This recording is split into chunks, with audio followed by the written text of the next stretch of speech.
taking a look at 11 Day of the Dead, Dia de Muertos, facts on tradition and history. Now, I know that Dia de Muertos was November 1 and 2, but I meant to do this last week, but I didn't get around to it, so I'm gonna do it today.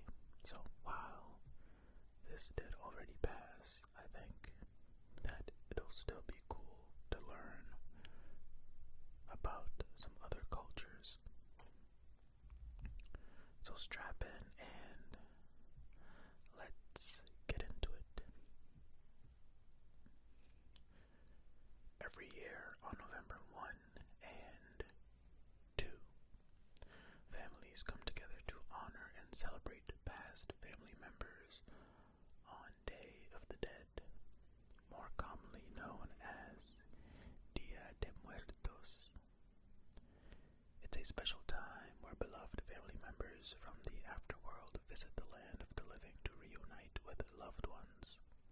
Days before, families often prepare to welcome the lives of their deceased family members with vibrant decorations, traditional food, and music. Today, Dia de Muertos is celebrated in Mexico, other Latin American countries, and even the United States. Although customs vary by region, it's common to see families create an ofrenda, which is an altar, for their loved ones. An ofrenda is often adorned in marigold flowers, a popular Day of the Dead flower, food, water, candles, personal items, a photo, and more. From sugar skulls to papel picado, each custom carries a special meaning and significance for this beautiful celebration. So whether you celebrate this holiday each year or want to learn about these traditions, there's always something new to learn about the celebration that dates back 3,000 years with indigenous roots. From the history behind Day of the Dead to traditional foods like pan de muerto, we are sharing some of the most interesting Day of the Dead facts that you probably didn't know. Alright, let's keep going. Number 1. Dia de Muertos is 2 days long. Dia de Muertos occurs over the course of 2 nights. Occurs over the course of 2 days, starting at midnight on November 1 and ending November 2. Modern observances of the tradition refer to November 1 as Dia de Inocentes, which is Day of the Innocents, or Dia de Angelitos, which is Day of the Little Angels, honoring children and babies who are lost.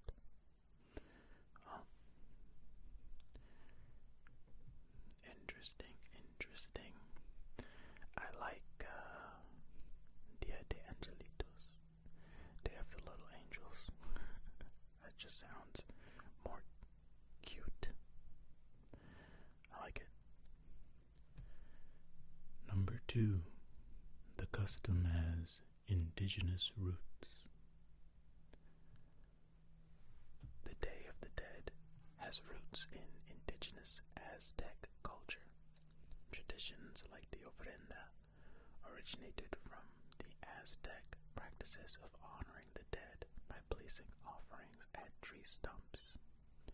When Spanish colonizers arrived in the 16th century, they moved Dia de Muertos from the summer to November 1 and 2, so it would coincide with the Catholic holidays of All Saints' Day and All Souls' Day. But why did they want it to coincide?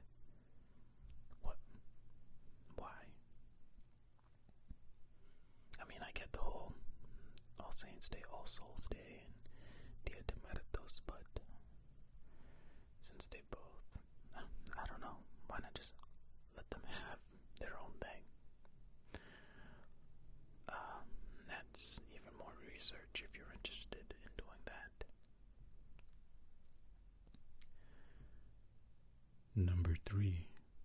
Day of the Dead is not sad. It's a celebration. While a holiday focused on those who have passed away, Dia de Muertos is a joyful occasion. It's a true celebration of life, marked by costumes and makeup, festive foods, parades, humor, and decorative tributes to the dead. Yeah, I mean, you can see in the costumes and whatnot, the face paint sometimes might look like a skull, but look at these bright, vibrant colors. You know, typically when you think of the dead, or if you think of funerals, everybody's wearing all black, and it's a somber occasion, but no, not in this case. Pretty cool, pretty cool. See, look at this image, even on this skull. Look, it has pinks and greens. The fabric has colors woven all throughout. I think that's pretty cool. Number 4. The ofrenda, which is an altar, honors the dead. Core to Dia de Muertos is the ofrenda, or the altar created to honor the dead. A typical ofrenda is a table that's adorned with traditional pastries and marigold petals, as well as items identified with the deceased, like photos or other personal items. Yeah, well, you can see here, you got some photos. Yep, you got some photos. And look, other items associated. There's a cross here. Candles. Interesting stuff. Number 5. Papel picado, which is perforated paper, plays a role. Now what role does that play? Let's find out. Papel picado, colorful tissue paper with cutouts, adorn Day of the Dead celebrations. These are more than ornamental. The thin paper represents the delicate nature of life, and the perforations in the tissue allows for souls to pass through for their visit. Look at these cool designs, though. That's pretty awesome. Pretty awesome. Next up. Number 6. Day of the Dead is celebrated with sugar skulls. The calavera, or skull, is a central image of Dia de Muertos, and one key element of every celebration is the sugar skull. These decorative candies are placed on the ofrenda as an offering to the dead, and they are given out as treats. Again, with the colors. Skull candy. Skull candy is a headphone brand. But this is literal skull candy. Nice. Next. Number 7. One of the most recognizable symbols is La Catrina. La Calavera Catrina originated from a 1913 etching by Mexican artist Jose Guadalupe Posada. The original depiction showed a skeleton in a large hat. Catrina was later given a body by Mexican painter Diego Rivera, who portrayed her as the central figure in his 1947 mural, Sueño de una tarde dominical en la Alameda Central, which means dream of a Sunday afternoon along Central Alameda, which can be seen in the Diego Rivera Mural Museum in Mexico City.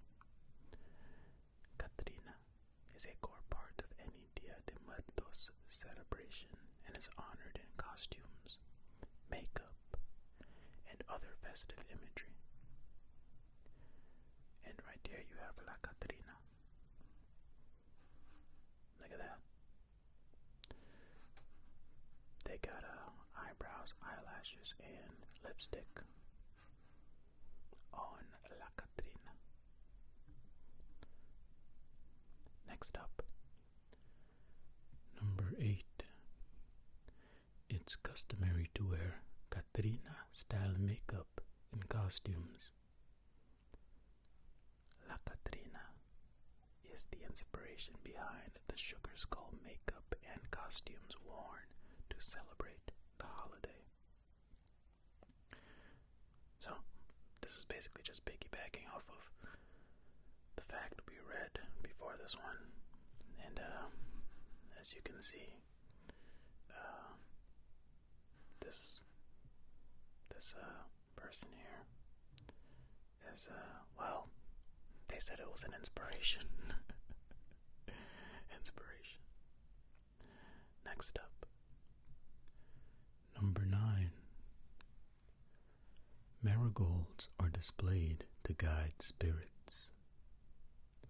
Another important Day of the Dead symbol is the marigold. These bright orange flowers are traditionally placed on the ofrenda, but can be seen everywhere throughout the holiday. The strong scent of the marigolds is meant to attract spirits back to their living relatives' homes.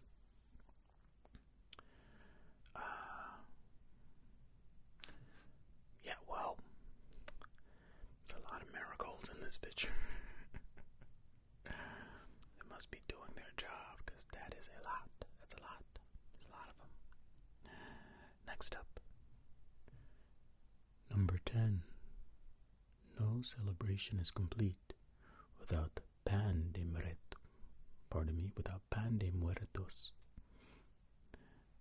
In addition to sugar skulls, another food special to Dia de Muertos is pan de muertos, a bread that is sprinkled with sugar and topped with bone-shaped decorations.